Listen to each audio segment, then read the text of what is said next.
Coucou les amis, bonjour. Est-ce que vous entendez? Si oui, merci de vous manifester de vous signaler, de me confirmer que vous entendez le son 5 sur 5. Comme je l'ai annoncé, on fera exclusivement un audio, une communication audio. Donc, je pourrais pas euh, être vu. Je vais juste, et on va juste échanger comme ça par audio pour aujourd'hui.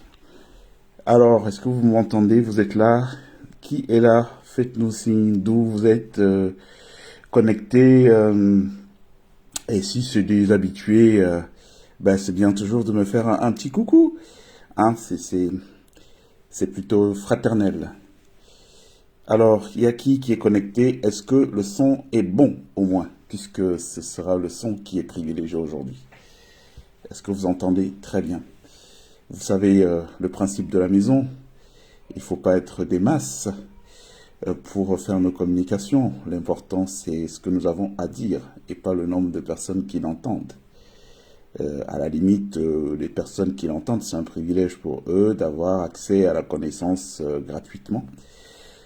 À l'heure où on paye, hein, des gens payent des milliers d'euros pour avoir des masterclass de personnes qui ont des choses pertinentes à dire sur le monde. Allez, Alice, elle dit qu'on entend très bien, merci Alice. Bonne année à vous, chère Alice.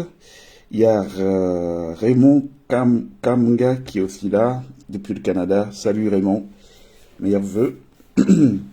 En tout cas pour les vœux, je reviendrai un peu plus tard dans le mois pour une communication spéciale au sujet des vœux. Pour l'instant, je n'ai rien dit parce qu'il y a d'autres choses qui se préparent. Alors, si on est... ouais, il y a donc Raymond du Canada entend très bien. Alice, vous êtes d'où? Vous êtes connecté à partir d'où, s'il vous plaît? J'aperçois aussi Angèle qui est dans les parages. Et comme ça, on y va tout de suite. C'est fait, vite fait, bien fait. Voilà, il y a Guy Tassé qui est aussi là. Bonsoir, cher Guy. Un plaisir renouvelé d'avoir l'honneur de te compter parmi ceux qui nous regardent ce soir.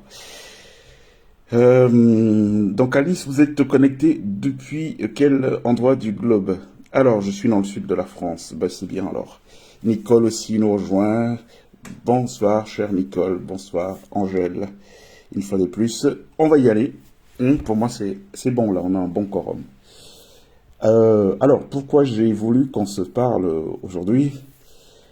Parce que, en attendant les prises de parole officielles qui vont venir dans les prochaines semaines, puisque ça va être la nouvelle forme de communication qui va être développée désormais, compte tenu du contexte général de cette année 2025, j'ai quand même voulu ne pas rester sans rien dire face à ce que nous avons vu dans notre pays ces dernières semaines.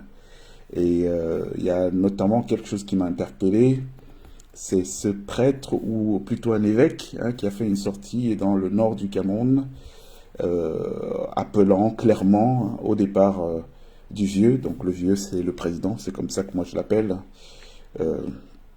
jadis affectueusement, puisque tout le monde le sait, la relation que j'ai, en tout cas l'affection que j'ai nourrie pour la personne, même si le personnage, l'institution qu'il représente, je la trouve complètement détestable. Donc voilà, ce type a appelé, l'évêque a appelé à ce que le vieux aille se reposer et que même s'il faut que ce soit une chèvre qu'on mette d'abord à la tête du Cameroun, peu importe, qu'on mette d'abord cette chèvre. Et je crois qu'il a parlé du diable pour rester fidèle à ses propos. Que même le diable, eh ben, il faut mettre d'abord ce diable. Il n'y aura rien de pire que ce que nous vivons aujourd'hui. Alors, la première chose que je voudrais dire, c'est que je voudrais envoyer un salut fraternel et républicain à ce prêtre-là, cet évêque plutôt, et dire que pour moi, il est mon héros. Je l'ai appris comme ça, entre deux avions, en transit dans un aéroport, et ça m'a tellement remué que j'ai passé tout mon vol à y réfléchir. Donc pour moi, c'est mon héros. Et je vais vous dire pourquoi c'est mon héros. Parce qu'il faut connaître l'histoire de l'Église catholique au Cameroun sous le président Biya pour comprendre le geste héroïque que ce monsieur vient de poser dans notre pays et qui, pour ceux qui étaient encore endormis, complètement anesthésiés par ce produit soporifique qu'on a versé sur le Cameroun et qui fait des Camerounais des gens qui dorment en voyant qu'ils sont qui vivent dans un pays où il y a des autoroutes, qui vivent dans un pays où il y a de la lumière pour tous, ce qui est complètement faux. Donc, pour faire la sortie que ce monsieur a fait, il a fallu un courage exceptionnel. C'est même un acte sacrificiel. Et je vais vous dire pourquoi. Vous savez, de mémoire de journaliste, je n'ai pas en souvenir qu'il y ait un pays qui ait autant sacrifié, autant assassiné des hommes d'église comme le Cameroun. De mémoire de journaliste, Pourtant, Dieu seul sait, si j'ai voyagé dans le monde, si je voyage dans le monde, je n'ai pas vu un pays où on a tué autant d'hommes d'église qu'au Cameroun.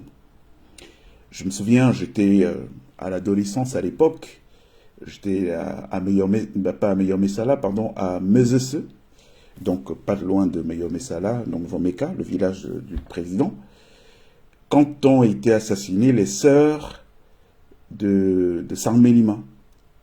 J'étais très proche de l'action à l'époque. J'ai vu de mon vivant la disparition de Monseigneur Yves Plumier, qui était, je crois, l'évêque de Garoua, assassiné aussi. J'ai vu de mon vivant, j'ai vu et tout. J'ai été témoin, en tant que citoyen camerounais qui suivait l'actualité, témoin de l'assassinat du père Angilbert Mveng, qui était un grand savant au-delà de l'homme d'église qu'il était, qui d'ailleurs aujourd'hui est une source de fierté. Il m'arrive d'aller dans des grands endroits dans le monde et il est parfois cité en référence comme étant quelqu'un qui était consulté à l'époque pour sa qualité de savoir. Donc j'ai vécu l'assassinat d'Angilbert Mveng à Yaoundé. C'était très brutal. Je n'étais plus là quand a été tué l'évêque de Bafia, Monseigneur Bala. Et il y en a un certain nombre d'hommes d'église assassinés au Cameroun. Ce qui est d'ailleurs très paradoxal. Pourquoi c'est paradoxal? Vous savez, quand le président Biya prend le pouvoir en 1982, autour de lui, sa première garde rapprochée, c'est quasiment tous des anciens de l'église. Enfin, quand je dis anciens de l'église, c'est pas dans le sens anciens de l'église comme chez les protestants, non. Donc des anciens de l'église catholique, en fait, des gens qui ont été au séminaire, dont le président Biya lui-même. Et je suis sûr qu'à l'époque, le Vatican aurait mis sa main au feu, que ce n'est pas sous le président Biya qu'il y aurait une telle cabale contre les siens. Mais pourtant, c'est ce qui s'est produit. On n'a jamais autant tué les prêtres. J'en citais tout à l'heure, j'ai oublié Agnan Noah Lucien, lui décédé à New York après, ou plutôt pendant une visite rendue à Belinga et Boutou, de regretter mémoire, et qu'on a retrouvé mort un matin dans sa chambre, mort très bizarre, inexpliquée. Lui, je l'ai connu personnellement, Agnan Noah Lucien, un très grand homme, érudit, d'un grand sens de l'éthique, le type de Camerounais qu'on aurait gagné à voir vivre longtemps. C'est lui le fondateur du collège Noah à Mbalmayo et du pensionnat Saint-Jean Bosco de Mbalmayo. Donc Agnan Noah Lucien, lui aussi, probablement liquidé. Probablement parce que, sa disparition n'a pas été clairement élucidée. Mais connaissant les méthodes du système, je peux à peu près être certain que ce n'était pas une mort naturelle. Donc, je viens de vous citer beaucoup d'hommes d'église assassinés au Cameroun, depuis 1982 jusqu'à nos jours. Vous savez, même Aïdio n'a pas fait ça, quoi. Et pourtant, lui, que l'histoire présente comme un sanguinaire, et qu'il a même été, parce que, voilà, tout n'est pas blanc en ce qui le concerne. Mais même lui, qui, mu par l'idée de construire une nation camerounaise, avait pensé qu'on ne pouvait pas le faire sans casser les œufs, faire cette omelette-là, Cameroun, sans casser les œufs, mais même lui n'est pas allé jusqu'à ce niveau. Donc depuis 1982 jusqu'à 2024 aujourd'hui, on n'a jamais autant tué des hommes d'église au Cameroun. Alors, je vous cite tous ces exemples. Pourquoi? Pour que vous compreniez la dimension en termes de symbolique de l'acte que ce monsieur a posé. Aujourd'hui, je veux lui passer un message de manière très claire. Monsieur l'évêque, vous n'êtes plus seul. Nous avons un œil ouvert sur vous. Et rien ne vous arrivera parce que nous connaissons les méthodes de nos gens. Ils ne supportent pas la contradiction et ils perdent toute fraternité dès qu'on n'est plus d'accord avec eux. Il n'y a pas de débat avec eux. Le débat, c'est « Ah d'accord, il dit ça et tout, il faut le tuer ». Voilà, c'est comme ça que ces gens fonctionnent. Et ils le font de plus ou moins habilement. Hein. Parfois, c'est bien maquillé au point où personne ne comprend rien un matin. Non, un AVC, machin. Et pourtant, on sait que les services ont travaillé. On connaît les méthodes. Rassurez-vous, moi, je ne suis pas un petit lapin de 6 semaines. Je connais la vie. D'accord? Donc, pour m'y prendre, il faudra se lever très tôt. En tout cas, il faut avoir, en termes de formation, au moins 6 fois mon niveau de formation. Donc, pour dire quoi? Pour dire donc que ce prêtre-là qui se lève dans un contexte camerounais, où on a assassiné beaucoup de ses confrères, et dont les meurtres n'ont jamais été élucidés, parce que c'est ça l'autre truc grave, c'est-à-dire que ce n'est pas juste il y a eu des assassinats, mais c'est il y a eu des assassinats, mais il n'y a pas de suite en fait. C'est-à-dire en fait les gars ils font un doigt d'honneur quoi. Allez on vous encule, voilà ce qu'ils disent. On vous encule, voilà, on les tue et puis vous allez faire quoi? Hein? C'est clairement ça le message, parce que quand vous voyez un pays où un chef d'État instruit les enquêtes et on entend parler de ces enquêtes que le jour où il les instruit, après silence, radio, on n'en entend plus parler, des résultats, qu'est-ce que ça a donné, et puis des années passent, jusqu'à ce qu'il y ait un autre assassinat, on endort encore le peuple en créant de la diversion, en mettant une enquête sur pied, et puis les années vont passer, il n'y aura pas de résultats de ces enquêtes, on n'en parlera plus. Donc quand vous voyez les gens se comporter comme ça, c'est des gens qui pratiquent ce que les bêtis appellent l'élan. Hein, c'est-à-dire que voilà, on vous emmerde, vous allez faire quoi? C'est nous qui sommes tout puissants.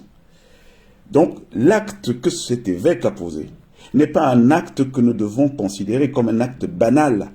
C'est pas un truc qui doit alimenter 2 ou 3 filets d'articles de la presse à sensation ou dans les réseaux sociaux. C'est un acte qui doit être compris dans toute la puissance de sa symbolique.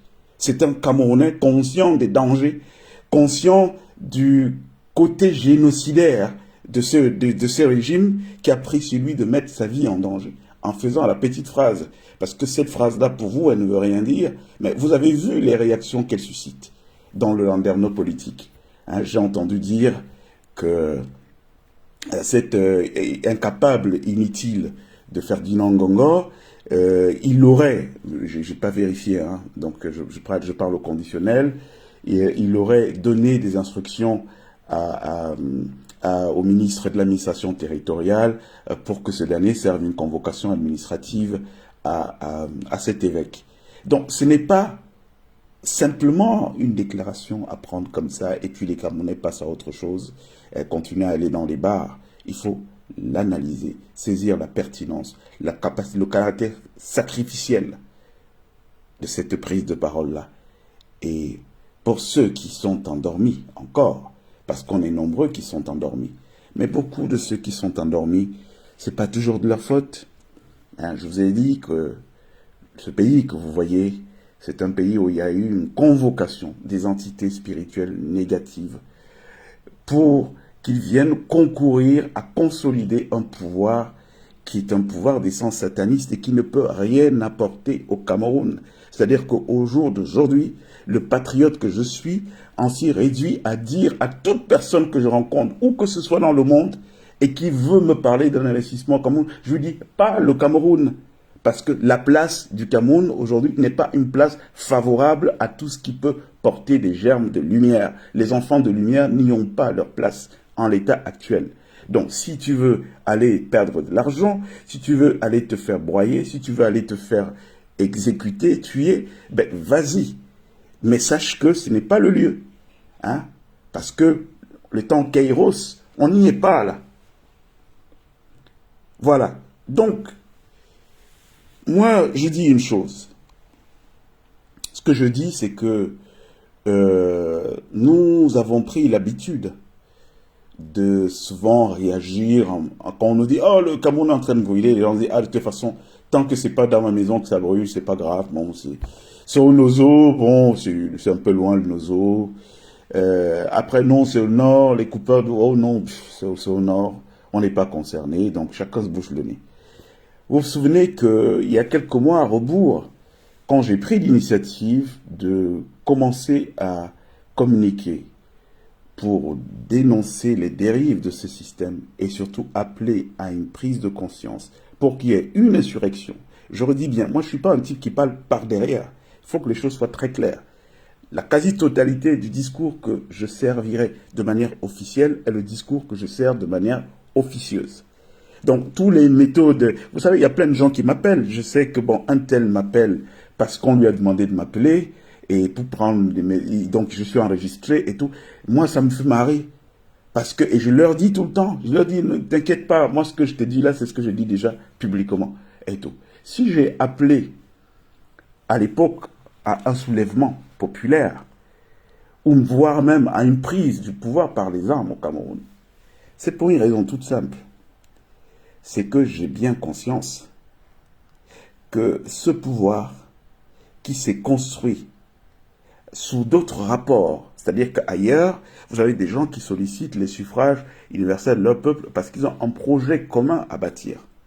Dans le cadre de notre pays, le Cameroun, on a une bande de copains qui appartiennent aux mêmes confréries, qui appartiennent aux mêmes sociétés de pensée, et qui ont décidé que ce qui est la propriété de 30 millions de Camerounais va être leur propriété à eux. Ils sont moins de 1000, hein, à peine 500 familles au Cameroun qui mettent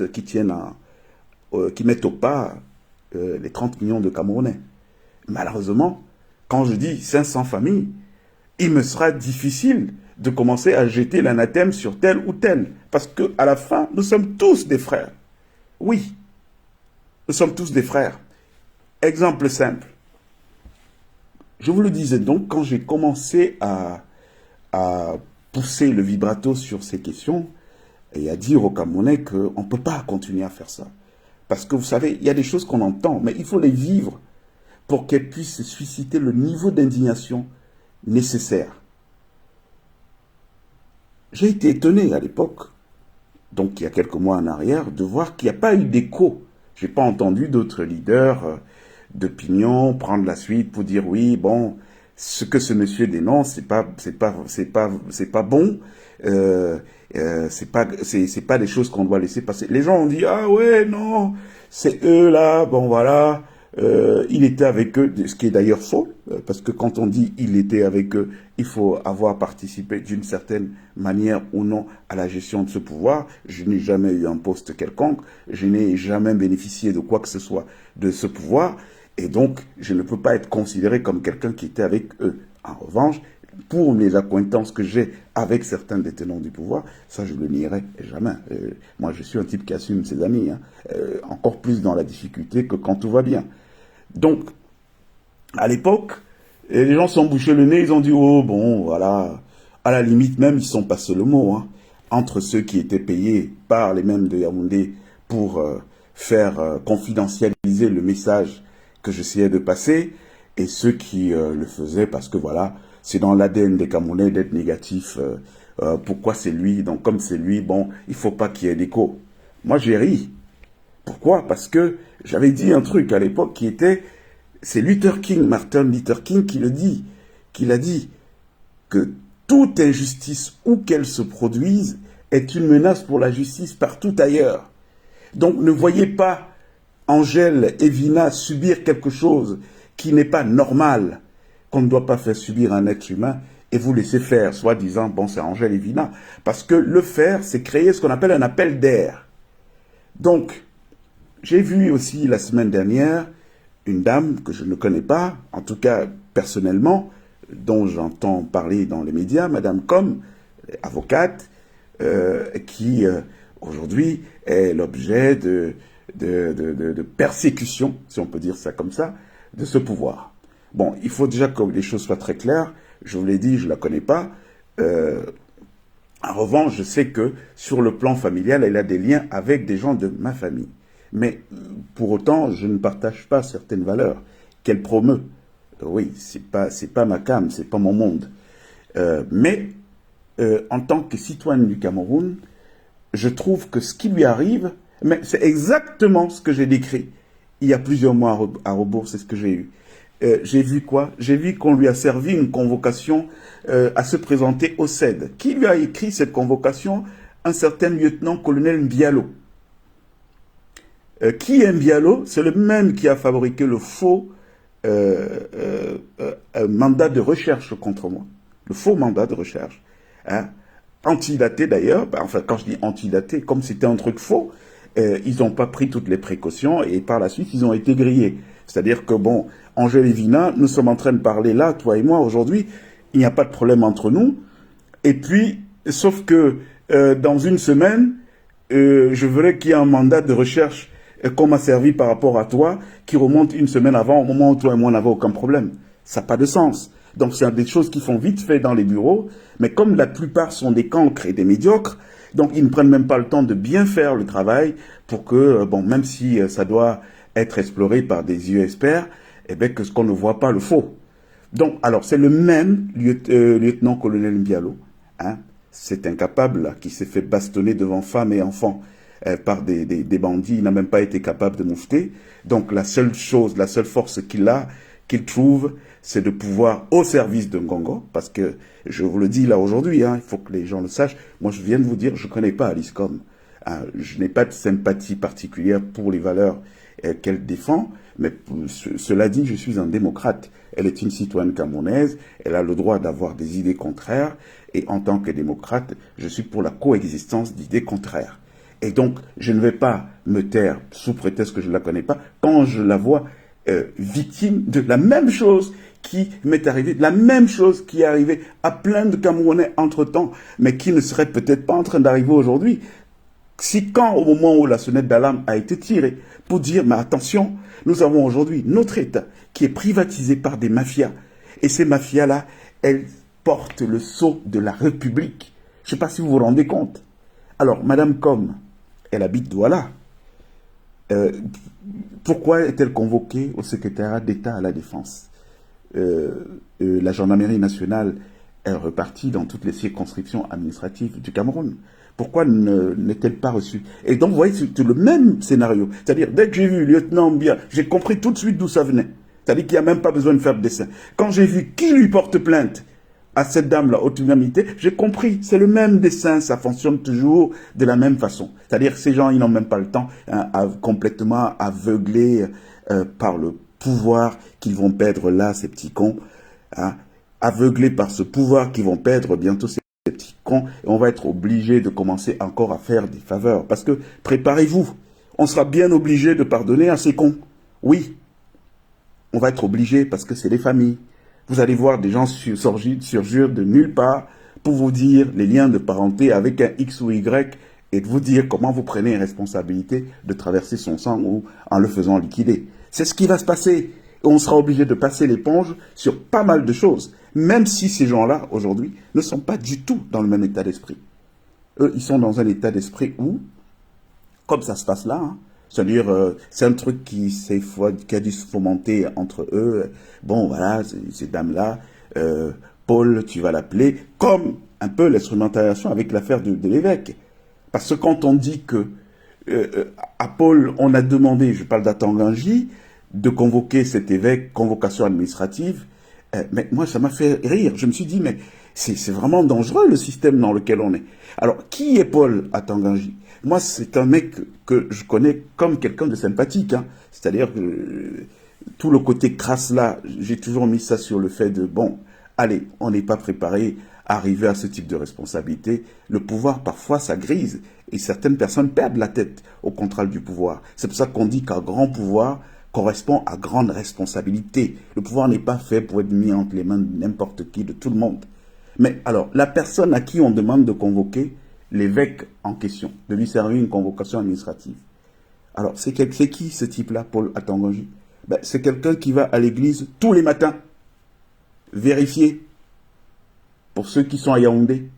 Chaque matin, sa journée commence, pour pouvoir un type qui a, comment dire ça, qui a une telle rigueur et une telle hygiène de vie, commence sa journée dans les églises, mais sauf que pour la cause, hein, au nom de la mafia et tout, on va le faire. Il a dû s'asseoir sur ses valeurs et tout. Et donc lui, il va convoquer un évêque. Alors que c'est un ouaille de cette église catholique. Il y a quelque chose qui ne va pas. Il y a quelque chose qui ne va pas. Donc, vous voyez un peu jusqu'où, parce que je ne suis pas sûr que quand il va le faire, s'il le fait, par exemple, que le soir, quand il rentre chez lui, il est fier de lui.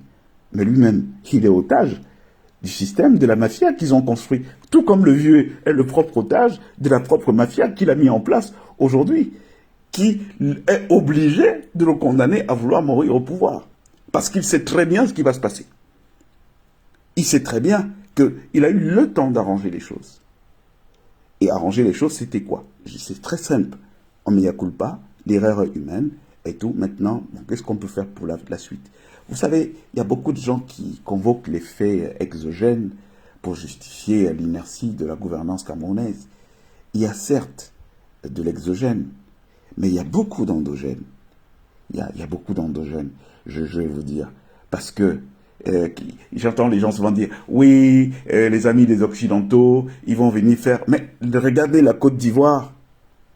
On voit la transformation de cette Côte d'Ivoire en 10 ans. Avec qui à la tête de la Côte d'Ivoire? Un ami des Occidentaux. Alors, si Ouattara peut faire ça en Côte d'Ivoire, pourquoi Biya ne le ferait pas au Cameroun? Sous prétexte que non, les Blancs sont contre. Il faut arrêter ça. C'est de l'hypocrisie pure et simple. Allez en Guinée équatoriale à côté.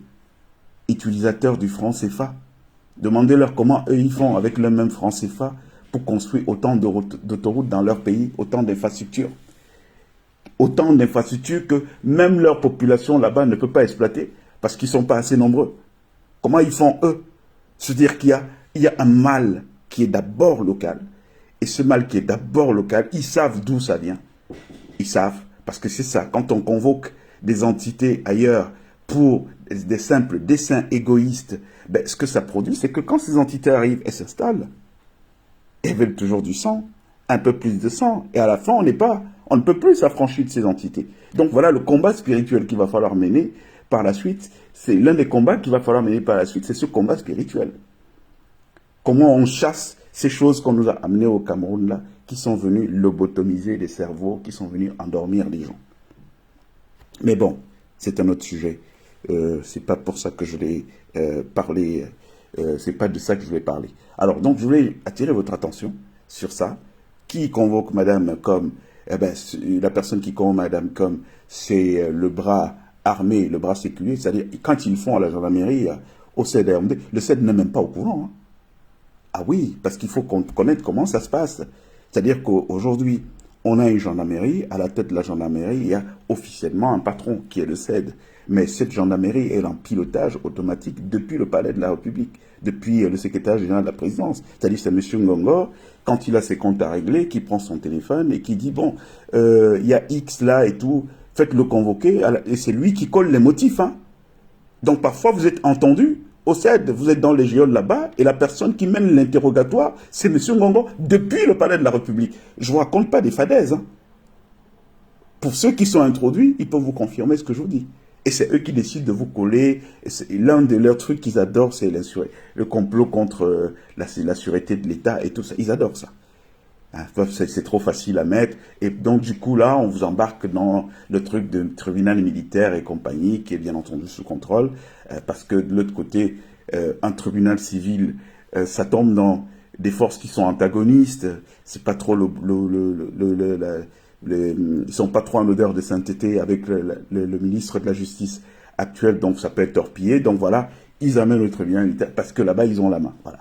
Ils peuvent faire ce qu'ils veulent. Le président est le chef supérieur des armées, les forces armées du Cameroun, donc du palais, ils peuvent gérer quoi. Comprenez un peu? Donc c'est ce mec-là qui a instrumentalisé, comme toutes les fois, bon, sert lui une convocation, et il y a de fortes chances qu'elle aille là-bas, qu'elle soit retenue, qu'on lui fabrique un truc là, si elle ne fait même pas attention que les gars sont en train de lui... Parce qu'ils sont très, très forts. Vous avez vu ce qu'ils ont pu faire de moi, un type qui, en 30 ans de vie publique, n'a jamais eu un scandale sur son nom, ils ont su m'en fabriquer un. Hein? Donc, ils sont très, très forts. Ils sont capables, justement avec l'IA aujourd'hui, d'aller vous fabriquer des images de vous en train de bouffer des bébés, et vous-même, vous serez étonné que c'est moi là. C'est à ça que sert. C'est à ça que sert notre armée aujourd'hui. C'est à ça que servent nos forces de sécurité au Cameroun. Donc, voilà, je voulais attirer l'attention sur ça, le même Bialo. Et d'ailleurs, j'ai oublié. Ce type-là, le jour où il programme mon assassinat, il y avait un seul journaliste, puisque les autres, de toutes les façons, sont achetés. Hein. Faut pas, ne rêvez pas. Il y a un d'ailleurs à qui j'ai envoyé mes vœux avant-hier, en lui disant vraiment, je prie Dieu tous les jours pour qu'il ne t'arrive rien de mal, parce qu'il faut que tu sois en forme au moment de la reddition des comptes. Il m'a répondu ce matin que vraiment merci grand frère pour la bonne année et tout et tout. Donc vous comprenez, les gars, ils assument. C'est-à-dire, ils peuvent écrire ce qu'ils veulent sur vous, et puis vous leur servez des droits de réponse qui sont envoyés aussitôt au palais, et puis du palais, on leur dit non, ne diffuse pas le droit de réponse. Ils vont te faire quoi? C'est nous qui sommes là. Voilà. Donc, le mode opératoire, il est bien huilé. Hein. Donc, ce type-là, Bialo, c'est le type qu'on instrumentalise là-bas, et on l'appelle directement. Je vous dis, ça se passe même à l'insu du patron de la gendarmerie. C'est-à-dire que parfois, il apprend comme ça aussi, au passage, parce qu'il doit avoir ses propres gars aussi, dedans que bon, il y a telle affaire qui est en train de se faire, mais il ne peut pas moufter. Ah oui, parce que s'il moufte, ça souffle sur lui. Là. Donc, il reste tranquille. Et puis voilà, on va prendre des innocents, on va aller leur foutre en prison pour des règlements de compte. Alors qu'est-ce que M. Ngongo a à voir avec Madame Com? Posez-vous des questions. Je vous ai dit que depuis l'année dernière, il y a une vraie agitation.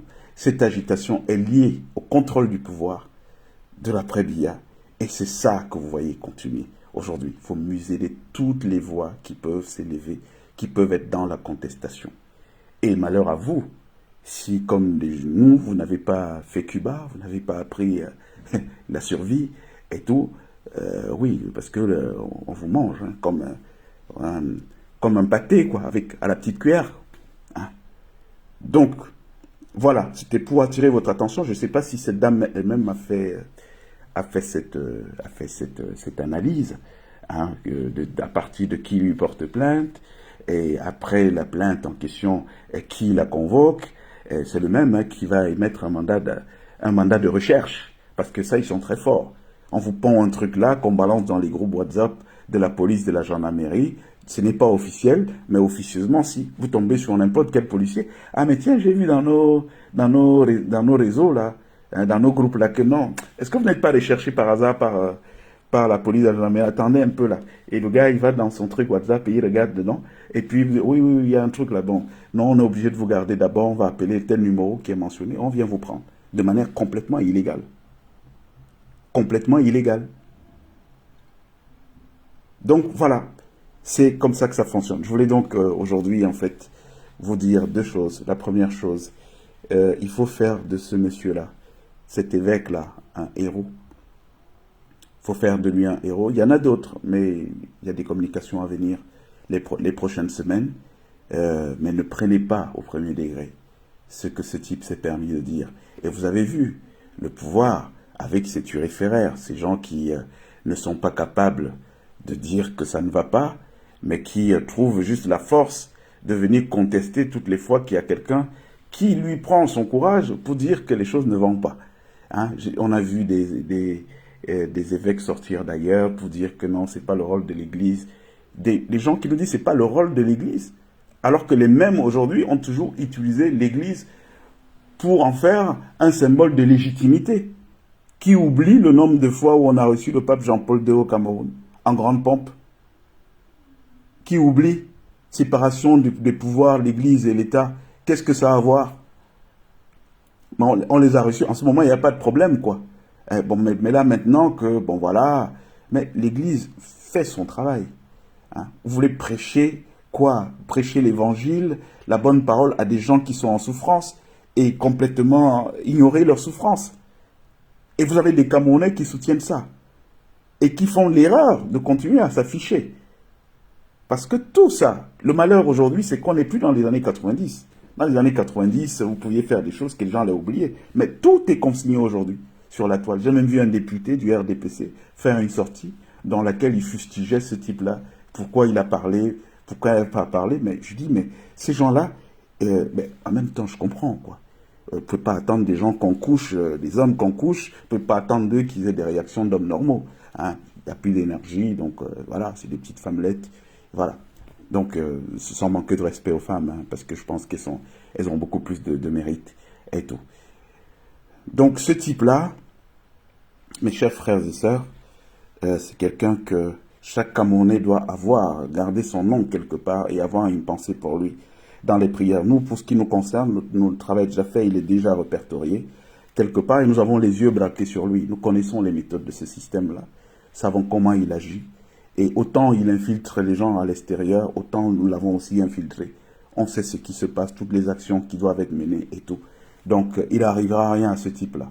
Voilà, il n'arrivera à rien. Donc, on regarde, on le surveille. Et tous les petits zouaves, excusez-moi vraiment d'être grossier aujourd'hui, mais comprenez qu'on soit en situation où l'indignation peut être justifiée et poussée à certains excès au niveau de la rhétorique. Donc, tous ces petits zouaves qui osent venir contester la souffrance des autres, mais si vous ne souffrez pas, c'est votre problème. Mais taisez-vous, ne venez pas dire aux gens de ne pas dire leur souffrance. Vous êtes qui pour venir dire aux gens de ne pas dire leur souffrance? Est-ce qu'eux, ils vous ont dit de dire que tout va bien pour vous? Ils vous ont rien dit. Donc, chacun dit ce qu'il a à dire. Et tout. Et de toute façon, l'histoire jugera. C'est tout. Hein? Je me souviens encore, et je le dis, je sortirai par là, que la problématique que notre pays rencontre, c'est que 42 ans d'une dictature, ça vous bousille les cerveaux. Ils n'ont pas expérimenté la perte du pouvoir. C'est-à-dire que quand vous n'avez pas été dans un pays où vous avez vu des gens super forts à 14 heures, et à 18 heures, les voir faire des murs, traverser des rivières en pirogue pour essayer de fuir, pour avoir la vie sauve. Quand vous n'avez pas encore vu ça, vous ne pouvez pas comprendre. Mais je vous dis bien que il faudra que nous préparons-nous déjà au pardon. Parce que vous verrez des scènes inimaginables dans notre pays. Et je redis une fois de plus, maintenant sur la question des élections en 2025, que pour moi, il est difficile de venir à bout d'une dictature de 42 ans par les simples voies électorales. Je répète, il est difficile de venir à bout d'une dictature de 42 ans par les simples voies électorales. Parce que ces gens ne sont pas restés pendant 42 ans là, parce qu'ils blaguaient. Et le vieux, il vous l'a annoncé l'autre jour. Hein. C'était dit, in fine, que bon voilà, les gars, je vais être encore là, quoi. Je ne sers à rien, mais je vais être là. Hein? Donc voilà, je vais être là pour moi. Voilà.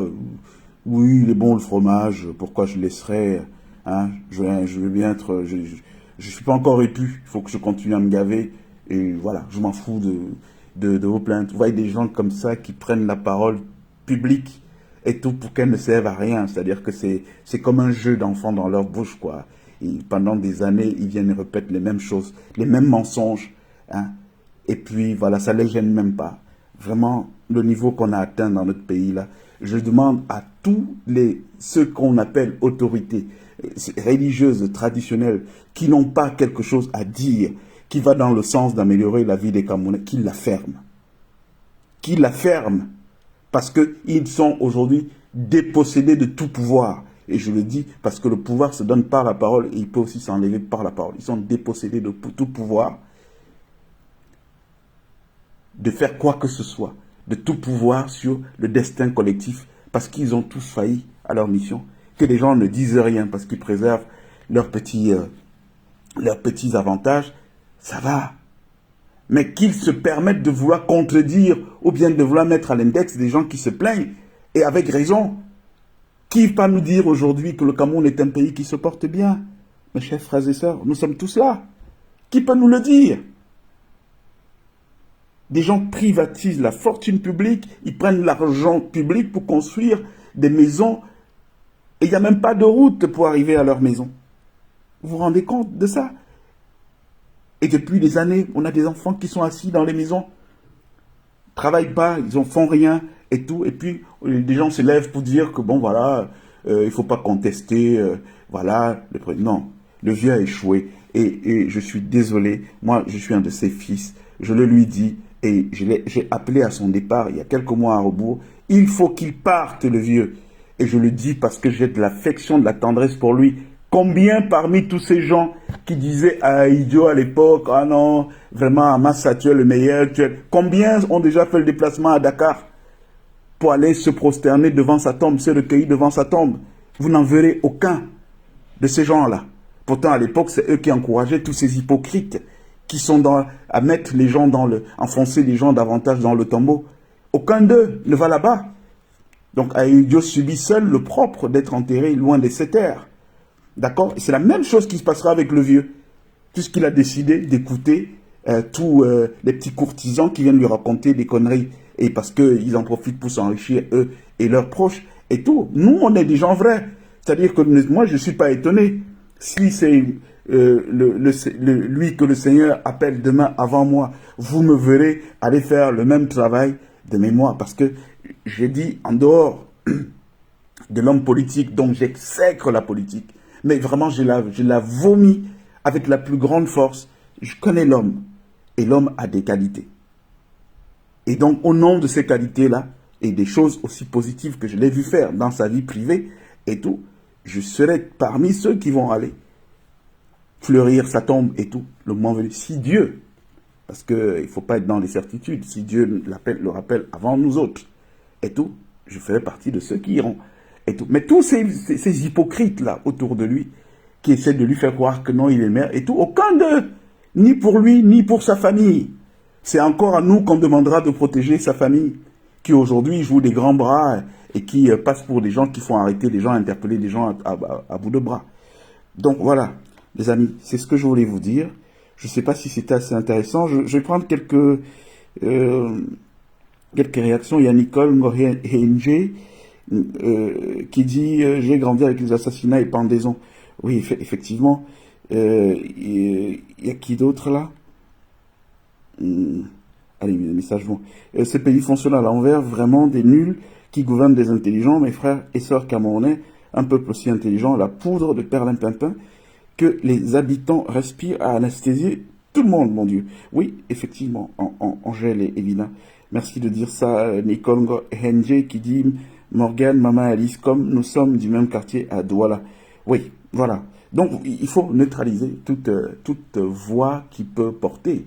Hein, exactement comme ils ont fait avec plein de gens, comme ils l'ont fait avec moi et tout, et avec beaucoup d'autres gens. Mais à l'époque, quand j'ai pleuré, quand j'ai dit, vous voyez ce qu'ils sont en train de me faire, ces vaches, ce qu'ils me font, j'ai bien noté que, en dehors des Camerounais, comme ceux qui me suivent là, des Camerounais anonymes, je n'ai pas entendu une seule voix qui compte. Bon, pas que j'en comptais sur ces voix. Et pour moi, je vous ai déjà dit qu'est-ce que je pense du Camerounais. Pour moi, le Camerounais, c'est un être qui n'a pas de conviction. Donc, voilà, à partir du moment où c'est un être qui n'a pas... Bon, quand je dis le Camerounais, c'est une façon de parler de manière globale, mais bien entendu qu'il y a des gens de qualité. Mais ce que nous avons, en gros, dans notre pays, nous le savons, c'est des gens qui surfent sur des opportunités. Quand c'est bon ici, les convictions changent. Donc, je n'attendais pas forcément d'avoir un soutien. J'ai même des journalistes. J'ai un qui est spécialisé dans l'écriture des livres, où il donne des leçons et tout, à l'époque, qui n'a même pas été capable de me faire une interview. Ah oui, mais on en parlera plus tard. Je ne veux pas le mentionner aujourd'hui, parce que bon voilà, pour moi c'est des épiphénomènes. C'est pas sur ces gens-là qu'on compte pour faire quoi que ce soit. Donc, quittons-nous en retenant ce message. L'évêque là, je sais pas de quelle ville là, au nord, je n'ai pas eu le temps de bien regarder, cet évêque là, nous devons chaque Camerounais avoir son nom en tête toutes les fois que nous avons nos prières et méditer sur ce qu'il a essayé de nous faire passer comme message. Il nous a parlé du diable à l'église. C'est beaucoup, c'est très fort le message qu'il y a derrière, en prenant des risques sur sa vie. et des risques réels dans un pays qui est réputé être le tombeau des hommes d'église. Et tout. De deux, sur le cas de Madame Com, aujourd'hui persécutée, je voulais attirer l'attention des uns des autres en leur disant, vous voyez, il est important que quand l'un de nôtres est victime d'une injustice, des choses qui ne sont pas bien de manière générale pour notre pays, qu'il y ait un chorus pour dire non, ce n'est pas normal, il faut arrêter ça, parce que chaque fois qu'on se taira, eh bien, qu'est-ce qu'on va faire? On va permettre que se développe cette activité-là et que les gens comprennent, bon, de toute façon, on a fait ça, ils ont fait quoi? C'est ce qui s'est passé avec Martinez. On a fait ça, ils ont fait quoi? Donc, ils vont faire quoi? Et quelqu'un d'autre sera victime. Et jusqu'à ce que tout le monde paye. C'est l'histoire de l'esclavage, là. Hein, où on venait dans un village, pendant qu'on est en train de faire une razzia dans un village, l'autre village dit, ah non, c'est pas nous, c'est eux, on ne se mêle pas de ça, jusqu'à ce que tout le monde se retrouve dans le tourbillon des razzias. Donc c'est comme ça. Il ne faut pas rester insensible chaque fois qu'il y a quelqu'un qui est dans la difficulté. Donc quand Mme Com a tiré son attention sur le mode opératoire qui est en cours, c'est la mafia. C'est la mafia, c'est Bialo, je viens de vous dire qui c'est. C'est un mec inutile et c'est des gens à qui on réglera leur compte le moment venu. Voilà, parce que, et quand je dis régler leur compte, c'est de manière complètement démocratique parce qu'il y a des canaux qu'on utilisera pour ça. C'est des gens qui sont sans cœur, qui n'ont aucune empathie pour personne hein, et qui se permettent d'utiliser le sceau de l'État pour poser des actes négatifs aux gens et tout. Et parce qu'on leur donne des petites instructions. J'ai dit à l'autre gars que j'espère que Ngongo te protégera bien, bien. Hein? Mon frère, je prie pour toi tous les jours pour que rien ne t'arrive de mal jusqu'à l'heure de la reddition des comptes. J'espère que Ngongo te protégera bien, bien. Je le lui ai dit à ce gars-là, Ngaba Brice, qui m'a mis à la une de son journal sur un truc complètement fabriqué de toutes pièces et qui a refusé de publier mon droit de réponse. Impensable. Pourquoi? Parce que quand je lui ai envoyé ça, il a balancé ça au palais. Et puis on lui a dit, non, non, non, vraiment, si tu publies ça, les gens vont savoir la vérité. Donc non, tu ne diffuses pas. C'est nous qui sommes là, on est forts. C'est un jeune hein, qui fait ça. Ils sont nombreux. Au nom de quoi? Ils ont faim. Et donc au nom de la famine, ils peuvent s'attaquer, attenter à la vie d'autres personnes. Et dernière chose, vous avez vu cette fois-ci beaucoup de scandales émerger ces derniers temps-ci autour de plusieurs, allez, on appelle ça influenceurs, aux leaders d'opinion et tout, c'est des choses qui sont planifiées, hein. C'est du discrédit qu'il faut jeter sur ces gens pour qu'ils perdent qu'ils perdent l'aura qui leur permet de pouvoir sensibiliser et mobiliser du monde. Voilà, mes chers frères et sœurs, je ne vais pas être plus long, c'est ce que je voulais vous dire. Je vous souhaite de passer un bon début de semaine. Et puis, on se reparlera bientôt. Je reviendrai vers vous très très bientôt. Merci.